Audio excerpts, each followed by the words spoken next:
Chapter 24. It happened, when Saul was returned from following the Philistines, that it was told him, saying, Behold, David is in the wilderness of En-gedi. Then Saul took 3,000 chosen men out of all Israel, and went to seek David and his men on the rocks of the wild goats. He came to the sheep pens by the way where there was a cave, and Saul went in to relieve himself. Now David and his men were abiding in the innermost parts of the cave. The men of David said to him, Behold, the day of which the Lord said to you, Behold, I will deliver your enemy into your hand, and you shall do to him as it shall seem good to you. Then David arose, and cut off the skirt of Saul's robe secretly. It happened afterward that David's heart struck him, because he had cut off Saul's skirt. He said to his men, The Lord forbid that I should do this thing to my Lord, the Lord's anointed, to put forth my hand against him, seeing he is the Lord's anointed. So David checked his men with these words, and didn't allow them to rise against Saul. Saul rose up out of the cave and went on his way. David also arose afterward, and went out of the cave, and cried after Saul, saying, My lord the king. When Saul looked behind him, David bowed with his face to the earth.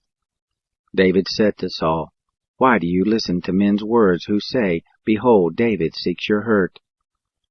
Behold, this day your eyes have seen how that the Lord had delivered you into my hand in the cave, and some told me to kill you, but my eyes spared you, and I said, I will not put forth my hand against my Lord, for he is the Lord's anointed.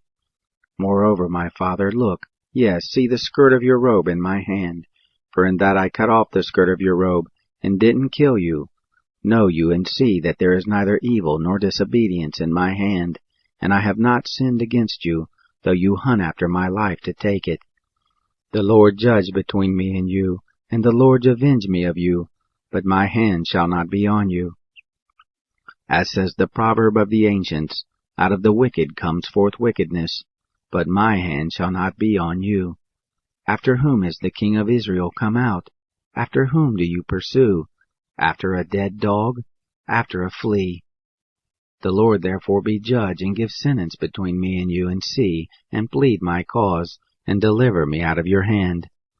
It came to pass, when David had made an end of speaking these words to Saul, that Saul said, Is this your voice, my son David? Saul lifted up his voice and wept.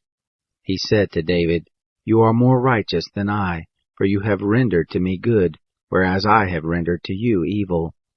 You have declared this day how that you have dealt well with me, because when the Lord had delivered me up into your hand, you didn't kill me.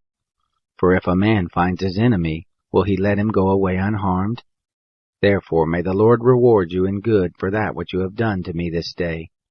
Now behold, I know that you shall surely be king, and that the kingdom of Israel shall be established in your hand. Swear now therefore to me by the Lord, that you will not cut off my seed after me, and that you will not destroy my name out of my father's house. David swore to Saul. Saul went home, but David and his men got them up to the stronghold.